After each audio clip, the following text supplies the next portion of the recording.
7. My men grow restive, and I can truly understand their positions, Galeona. Greatness beckons, and we have sat here on the edge of the desert. 'Twas by your command that we remained yet longer, my dear Augustus. He towered over her. Because you said that soon we would better know the location of Bartek's armor. We would soon know where this fool brings it. Malevolence seized her hair, pulling her up until their faces nearly touched. Find him, my darling. Find him, or I may have to find myself mourning your passing. She let him see no fear. Those who showed fear to the general became much reduced in his eyes, never more respected, forever expendable. Galeona had worked long and hard to make certain that she remained invaluable, and she would not let that change now. I will see what I can do, but it must be accomplished without you this time. He frowned. You always required my presence in the past. Why the change now? Because what I must do will require me to delve deeper than I ever have before. And if for any reason I am disturbed at the wrong point, not only will it kill me, but it may also perhaps slay anyone nearby. This clearly impressed even the general. Brow raised, he nodded. Very well. Is there anything you require of it? A voice suddenly spoke in Galeona's head. There must be some sacrifice. The sorceress smiled, wrapping one arm around Malevolent and putting her lips to his. As she pulled away from the kiss, she absently asked, Who's failed you most of late, my love? His mouth set into a straight edge, unyielding and unforgiving. Captain Tolos has proven something of a disappointment of late. I think his dedication is slipping. Her hand stroked Malevolent's cheek. Then perhaps I can make him more useful to you. I understand. I'll send him to you immediately. Just give me results. I think you'll be pleased. We shall see. General Malevolent marched out of the tent. Galeona immediately turned to the shadows, one in particular. You think it'll be enough? This one can only try, replied Zazax. The shadow separated from the others, moving nearer. Part of the shadow crossed over the sorceress's foot, sending a sensation like approaching death through her. I must find him this time. You see how impatient the general gets. This one has waited much longer than the mortal, chittered the shade. This one desires the finding far more than even him. They both heard footsteps outside her tent. Zazax's silhouette immediately sank back into the rest of the shadows. Galeona brushed back her hair, then adjusted her arresting garments for best viewing. You may enter, she cooed. A young officer, his helm in the crook of his arm, entered. Red-haired, with a slight beard and eyes too innocent. He looked like a lamb coming to the slaughter. Galeona remembered his face and the interesting notions that had crossed her mind more than once. Come closer, Captain Tolos. The general sent me, the officer returned in a voice that held just a hint of uncertainty. No doubt he knew well of the sorceress's reputation, not to mention her appetites. He said you had a task for me. She went to the table where she kept wine for the general, pouring Tolos a cup of the finest. Galeona held it up for him to see, beckoning the man to come to her. Like a fish to the lure, he did just that, his expression still confused. Pressing the cup into his hand, Galeona led it to his mouth. At the same time, her other hand followed the course of his body, which further increased his anxiety. Lady Galeona, Tolos stammered, the general sent me here for a purpose. It would not do for him to discover... Hush. She pushed the drink to his lips, making him sip. The fiery tressed soldier swallowed once, twice, before the enchantress lowered the cup again. With her free hand, she brought his lips to hers, keeping them there long. He hesitated for the first few seconds, then pressed hard, lost in her charms. "Enough of frail pleasures," came the demon's voice in her head. "We have work to do." Behind the enamored officer, the shadow grew, solidified. A sound akin to a dying swarm of flies arose, enough of a noise to finally snap Captain Tolos from the enchantment Galeona had woven over him. The light of the oil lamp let part of a new shadow cross his field of vision, a shadow shaped like nothing human. Tolos pushed her away, then sought his sword as he turned to face his supposed assassin. "You'll not take me so—" Whatever words he planned failed him. Captain Tolos gaped, his skin turning completely white. His fingers still fumbled for the sword, but the overwhelming fear enveloping him made his hand shake so much that he could not maintain any grip on the hilt. And, looming before him, the demon Zazax surely represented a sight capable of instilling such horrific fear. More than 7 feet in height, Zazax resembled most a praying mantis, but a mantis as only hell could create. A mad mix of emerald and crimson colored a body upon which pulsated great golden veins. The head of the demon looked as if someone had peeled off the outer shell of the insect, seeking the equivalent of a skull beneath. Oversized, yellow, pupilless orbs stared down at the puny mortal, and mandibles wider than a soldier's head, with smaller yet equally savage ones nearer the actual mouth, opened and closed with terrible eagerness. A stench like decaying vegetation pervaded the area surrounding the monstrous creature, and even began permeating the tent. The middle appendages, skeletal arms with 3-fingered claws, reached out with lightning speed, dragging the petrified officer near. Tolos finally tried to scream, but the demon spat first, covering his victim's face with a soft, sticky substance. Zazax's main appendages rose high, 2 jagged scythes ending in needle-like points. He thrust both lances through the breastplate of the unfortunate officer, skewering Tolos like a fish. The body quivered violently, something that seemed to amuse Zazax greatly. Tolos's hands feebly clawed at both his chest and his face, succeeding in freeing neither. Galeona frowned at the sight, trying to cover her own dread of the demon's physical presence with anger and sarcasm. "If you're done playing, we have work to do." Zazax let the still quivering body slide free. Tolos dropped to the ground, his blood-soaked carcass splayed out like some stringless marionette. The hellish mantis prodded the officer's corpse toward her. "Of course." "I'll draw the patterns. You be ready to channel." "This one will be prepared. Make no mistake about it, human Galeona." Touching Tolos's chest, the witch began to shape the patterns needed.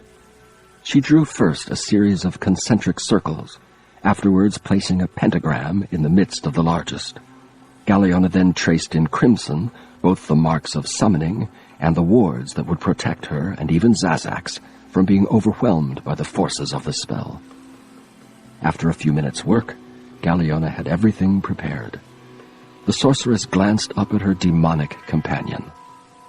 "This one is ready, as promised," came the raspy reply to her unspoken question.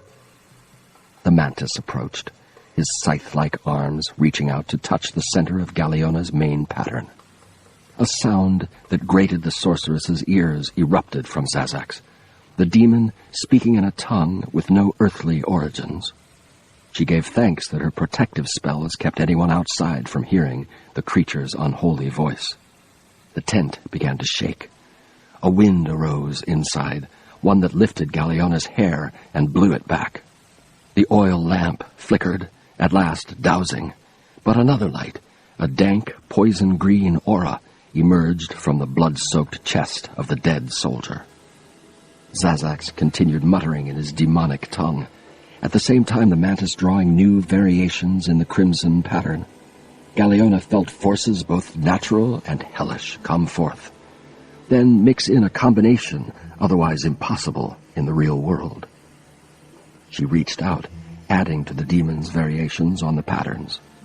Now the interior of the tent crackled with energies, both in flux and in conflict. "Speak the words, human," commanded Zazax.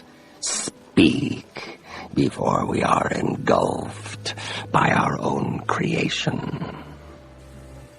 Galeona did, the ancient syllables spilling from her lips. Each word made her own blood burn, made the horrific veins coursing over her partner flare over and over. The dark sorceress spoke more quickly, knowing that if she faltered, Zazax's fear might yet prove true. A thing, the color of mold, and fleshed almost like a toad, formed above the body of Captain Tolos. It struggled, twisted, tried to cry out with a mouth not completely formed. "Let me rest," it demanded. Deformed beyond even the manner of demons, the grotesque creature sought to swipe first at Galeona, then Zazax.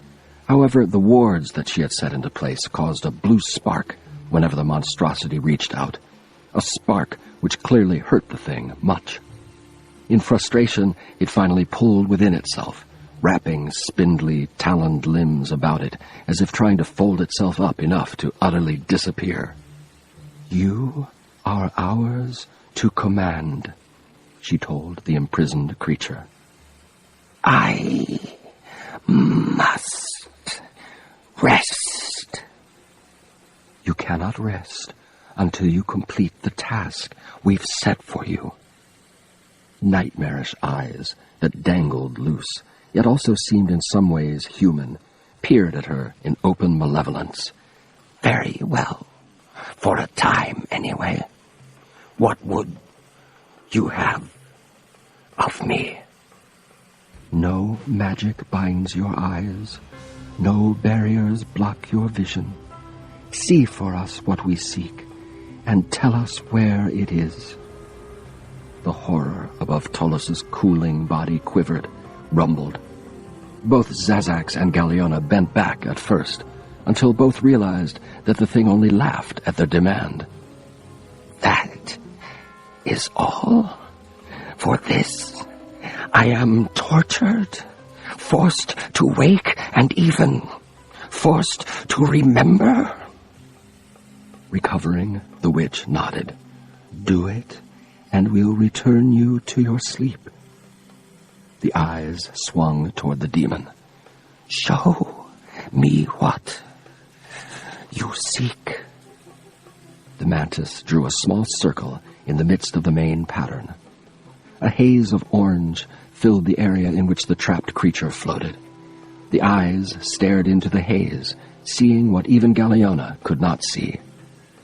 "It becomes clearer what you seek.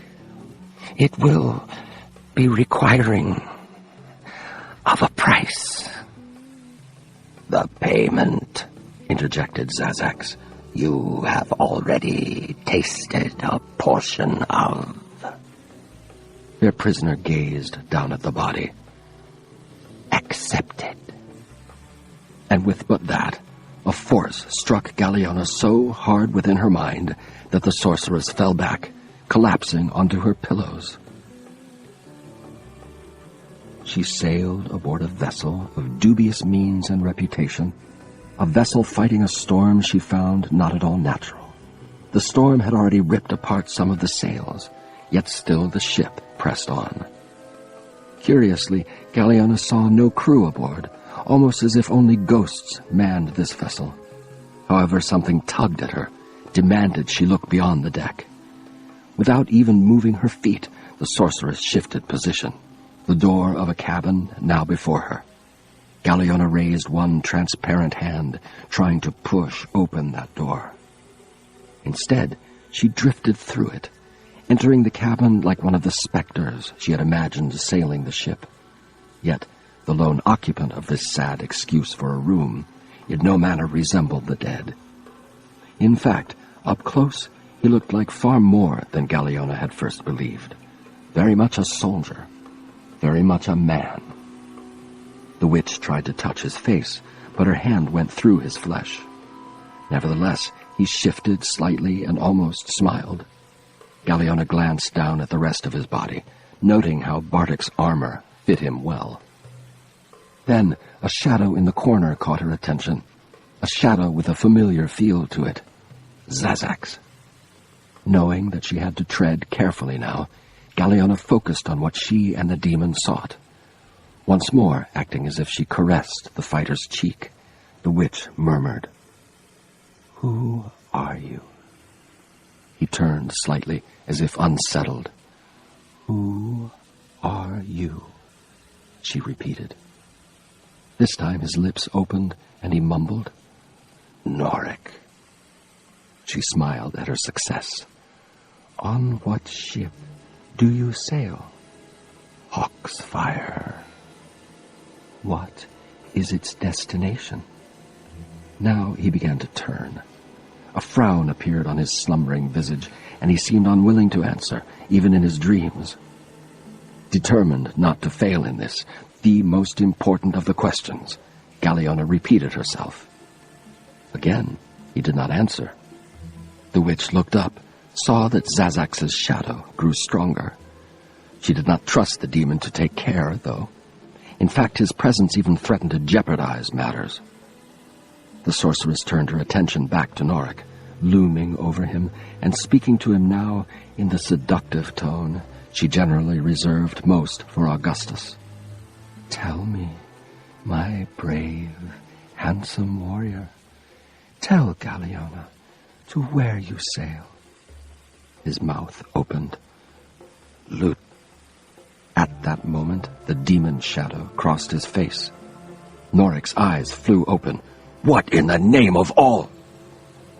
And Galiona found herself back in the tent, her eyes staring toward the ceiling, her body covered in a chill sweat. "You imbecile!" she roared, picking herself up. "What were you thinking?"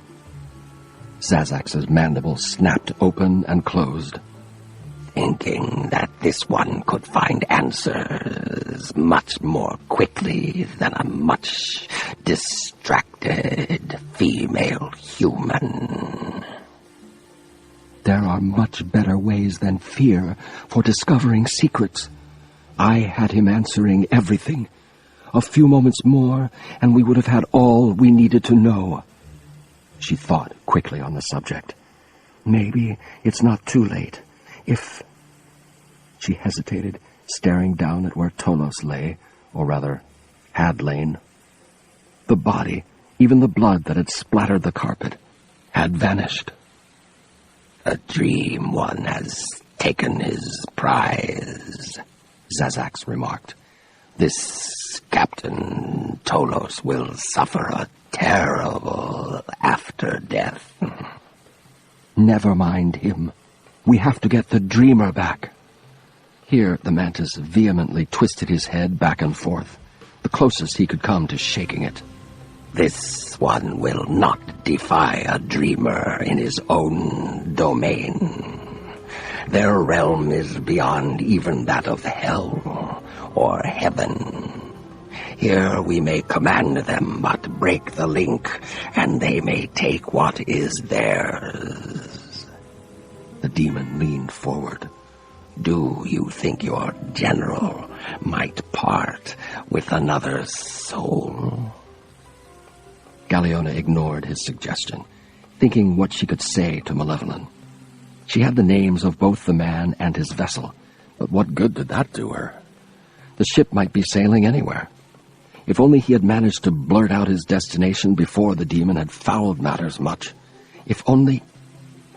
"He said Lut," the witch gasped. "It has to be." "You have a thought?" "Lut Golain, Zazak's. Our fool journeys to Lut Golain." Her eyes widened in satisfaction. "He comes to us, just as I first said." The monstrous yellow eyes flashed once.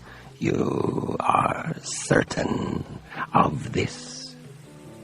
"Very much." Galeona let out a throaty chuckle, one that would have stirred many a man, but did nothing for the demon. "I must go tell Augustus at once. This will keep him in line for the time being." She considered further. "Perhaps I can finally convince him to dare the desert. He wants Lutgolain. This gives him even more reason to want to take it." Zazax gave her what for the mantis appeared a puzzled look. "But if the human Malevolent throws his men at Lutgolain, he will certainly fail. This one understands. How clever."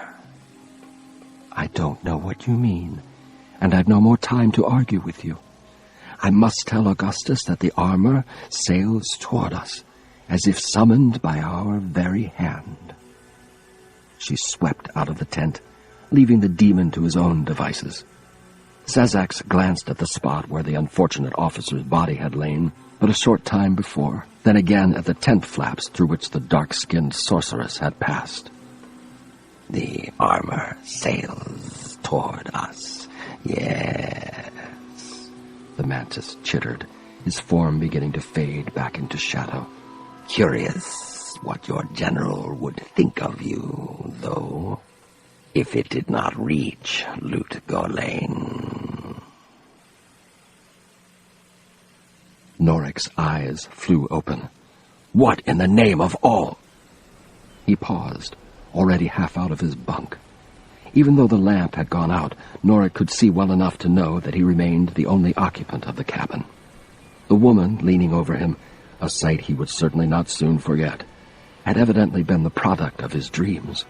What exactly she had been doing, the veteran could not say, only that she seemed interested in talking with him. A beautiful woman who only wants to talk is certain to be after your purse, Faustin had once pointed out to Satan Trist after the latter had nearly lost his meager pay to a female thief. Yet, what harm could a woman in a dream do to Norik, especially considering his already dire situation? He wished that he had not awakened. Perhaps if the dream had gone on longer, it would have proved more enticing. Certainly it had been an improvement over his recent nightmares. Thinking of nightmares, Norik tried to remember what had actually made him call out. Not the woman. Some sense of foreboding. Not quite right either. More the feeling that something horrific had been encroaching upon him, even as the dark-skinned temptress had leaned nearer. A violent shift in the Hawksfire suddenly sent Norik tumbling. He fell against the cabin door, which swung open without warning. On his own, Norik would not have reacted swiftly enough, but one gauntleted hand shot out of its own accord, seizing hold of the door frame and preventing the helpless soldier from crashing through the outside rail and plummeting into the stormy sea. Norik dragged himself to safety, then pulled himself to his feet, his hands once more his own. Did Captain Casco no longer have any control over his crew? If they were not careful, they would end up letting the waves and wind tear the Hawksfire apart. He seized a handhold and began fighting his way toward the bow. The roar of the waves and the constant rumble of thunder made it impossible to hear the mariners, but certainly Casco had to be berating them for their carelessness. Certainly the captain would see to it that his crew— Not a soul stood on the deck of the Hawksfire. Still unwilling to believe his eyes, Norik glanced up at the wheel. Using strong rope, someone had lashed it into one position, giving at least a semblance of control. However, there any concern for the ship ended. Already some of the lines for the sails fluttered loose, whipping about madly in the storm. One sail had tears in it that threatened to widen quickly unless someone did something. The crew had to be below. No one would have been insane enough to abandon a serviceable ship, even the Hawksfire, in the midst of such violence. Casco had likely summoned them to the mess in order to discuss some drastic measure. Surely that had to be. The lifeboat that should have been hanging near to where he stood had vanished. Norik quickly peered over the rail, but saw only loose ropes battering the hull. No accident had occurred here. Someone had definitely lowered the boat into the water. He ran from rail to rail, confirming his greatest fear. The crew had abandoned the Hawksfire, leaving both it and Norik at the mercy of the storm. But why? It was a question to which he already knew the answer. He recalled the expressions of the crew after the suit had summoned the demons to repair the mast. Fear and horror, and both aimed not at the armor, but rather the man who wore it. The crew had been afraid of the power they believed Norik wielded. Even from the start of the voyage, there had been a wariness whenever he had entered the mess. They had known even then that he had been no ordinary passenger, and the incident involving the mast had more than proven them correct. Ignoring the rain and wind, he returned once more to the rail, trying to make out any sign of the crew. Unfortunately, they had likely left hours before, making good use of his exhaustion after the summoning. Never mind that they had probably condemned themselves to death on the sea. The mariners had feared more for their eternal souls than their mortal bodies. But where did that leave Norik? How could he hope to sail the Hawksfire to land by himself, much less even steer a course to Lut Gholein?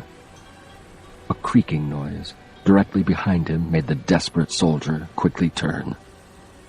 Looking much bedraggled and not at all pleased to see Norik, Captain Casco emerged from below deck. He had appeared cadaverous before. Now he looked almost like a ghost. "You," he muttered, "demon man."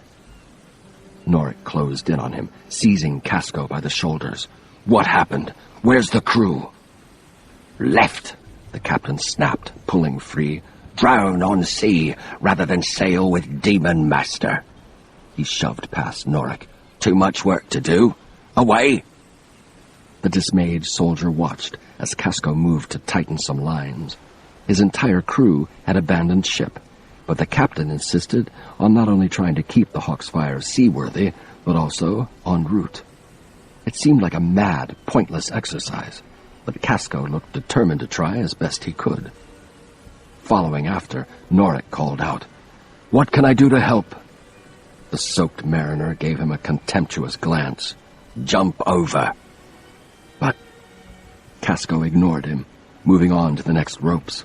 Norik took one step, then realized how futile it would be to get the captain to listen. Casco had reason to both fear and hate him, and the veteran could not blame the man. Because of Norik, Casco would likely lose both his ship and his life. Lightning flashed, this time so near that Norik had to turn away in order to keep from being blinded. Frustrated by his inability to do anything, he headed to the doorway leading below deck. Perhaps out of the storm he could better think. A few lanterns still provided light as he descended into the bowels of the Hawksfire, yet their illumination did not help keep Norik from being unsettled by the emptiness around him. Everyone but Casco had left the ship, daring certain death in order to be rid of the demon master in their midst. Likely, if they had thought that they could have slain him, they would have tried that. But the display of power by the suit had clearly convinced them otherwise. Which left Norik wondering how long the Hawksfire had before the waves and wind tore it apart. He glared at the gauntlets, the parts of the armor he most associated with his plight. If not for the suit, he would have never been in this predicament. "Well," Norik nearly spat, "what do you plan to do now? Are we to start swimming if the ship sinks?" At first he regretted even making the suggestion, fearful that the armor would choose to attempt to do just that. Norik tried not to picture the heavy armor trying to stay afloat. To him, who had rarely taken to the sea save for short voyages, drowning seemed the most horrible of fates. To suffocate, to have his lungs fill with water as the dark sea engulfed him. Better to run a blade through his gut instead. The Hawksfire shook, this time in so violent a manner that the hull moaned ominously. Norik gazed toward the ceiling, wondering if Captain Casco had finally lost what little control of the ship he had briefly had. Again, the vessel shook, the planks literally bending. A few more moments of this and the soldier felt certain that all his darkest fears would soon come true. Already he could feel the waters closing in. Determined not to fall victim to panic, Norik raced to the stairway, fighting to keep his footing as he rushed back up on deck. Whatever the mariner might think of him, Norik had to try to somehow help Casco regain mastery of the Hawksfire. He heard Casco shouting something in his native tongue, an unending litany of curses. From the sound of it, Norik looked around, trying to find the captain in the storm. He found Casco along with a gigantic nightmare rising from the sea. A gargantuan horror with what seemed 100 tentacles, and one vast red orb had the bow of the Hawksfire in its clutches. The aquatic behemoth resembled a giant squid, but only if some great force had first ripped away its skin and put in place wicked barbs everywhere. Worse, many of the smaller tentacles had not suction cups, but rather tiny, claw-like hands that grasped and pulled at whatever part of the ship they could reach. Sections of the rail came away readily, as did some of the deck itself. Several hands and tentacles sought for the sails. Captain Casco ran about the deck, ducking one attacking appendage and swatting at others with a long, hooked pole. On the deck near him, one ripped end of a tentacle flopped around, dark ichor pouring from the torn section. Defying the danger all about him, the mariner continued to try to fend off the monstrous sea creature. The sight looked as absurd as it did terrifying. One lone man trying to stop the inevitable. Once more, Norik looked down at the gloves, shouting, "Do something!" The suit did not react. With nothing else left for him, Norik looked around, seeking a weapon. Seeing another of the hooked poles, he immediately seized it and ran to Casco's side. His actions proved most timely, for at that moment a pair of clawed hands rose behind the battling captain, reaching for his back. One hand managed to dig into Casco's bony shoulder, causing the captain to cry out. Norik brought the hooked pole into play, burying the point in the monstrous hand and pulling with all his might. To his amazement, the hand tore off, dropping to the deck. At the same time, though, the second appendage, inhuman claws outstretched, turned toward Norik. In addition, 2 tentacles with suction cups darted in from the veteran fighter's right. Bringing the pole around again, Norik tore into one of the tentacles, sending it retreating. The hand snapped at him, talons as long as the fingers trying to rip into Norik's face. He swatted at it with the side of the pole, but missed. What sort of monster had risen up from the depths? Although he would have willingly admitted that he knew little about life in the Twin Seas, Norik Vizeran had heard no tales of any creature akin to this ungodly abomination. It looked more like a thing out of a tale of horror, a beast more at home with the demonic imps the suit had earlier summoned. Demons? Could this creature be some sort of demonic force? Could that explain why the armor had not reacted? It still left so much unexplained, yet more than a dozen new tentacles, some with the bizarre clawed hands and some not, erupted from the sea, assaulting anew both Casco and Norik from various directions. More adept at using the hooked pole, the lanky captain disproved his sickly appearance by swiftly tearing into 2 of the tentacles. Norik proved not so fortunate, managing to push back a few of the horrors, but doing damage to none. More and more tentacles turned from the task of ripping the ship to pieces to now dealing with the only resistance. One managed to seize Casco's pole, pulling it free with such force that the captain fell to the deck, his bad leg giving out on him at last. Several clawed tentacles encircled him, dragging Casco toward the great behemoth. Norik would have helped, but his own troubles grew worse than those of the mariner. Tentacles wound around both legs, then his waist. 2 more tore the pole from his hands. The soldier found himself hoisted up into the air, his breath slowly being squeezed out of him despite the enchanted armor. He screamed as a set of claws raked his left cheek. Somewhere beyond his limited field of vision, Norik heard Casco uttering oaths, even as death prepared to welcome both men. A serpentine shape curled around Norik's throat. In desperation, he tugged at it, already aware that his strength would not prove sufficient to save him. The gauntlet flared a fiery red. The tentacle instantly uncoiled from his throat, but the glove would not release it. Norik's other hand, also glowing furiously, came up, seizing the tentacle, holding him by the upper part of the waist. The rest of the behemoth's limbs pulled away, leaving the startled veteran dangling by his hands high above the hawksfire. The storm whipped him about, but Bartek's armor refused to give up its hold on the gargantuan monster, even when the beast sought to separate the captured tentacles. Norik screamed, his arms feeling as if they would soon be torn from their sockets. "Kozari! Nimith!" his mouth shouted. "Lazarai! Lazarai!"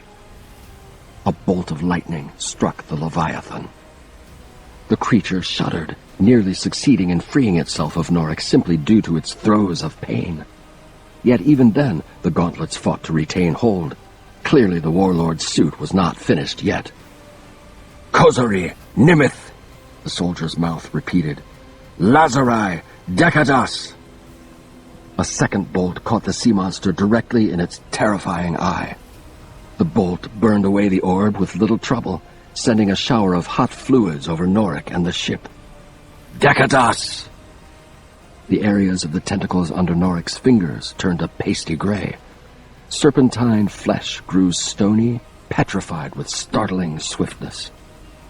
The Leviathan stiffened, its many appendages remaining in whatever position they had been just after the last of the magical words had been spoken. The pasty gray coloring spread rapidly down the two tentacles the hapless soldier held, then coursed along in every direction, covering the giant's body and other limbs in mere seconds. "Kozari! Nimith!" Norik shouted for the third and, so he suspected, final time. A flash of lightning, more intense than either of the others, struck the graying sea demon directly in the ruined eye. The horrific behemoth shattered. The gauntlets released their grip on the crumbling tentacles, at the same time returning control of the hands to Norik. Suddenly bereft of any hold, the startled fighter frantically grabbed at one of the massive limbs, only to have the piece he seized break off. He plummeted toward the ship, his only hope that he would die crashing into the hard deck rather than sinking beneath the violent waters.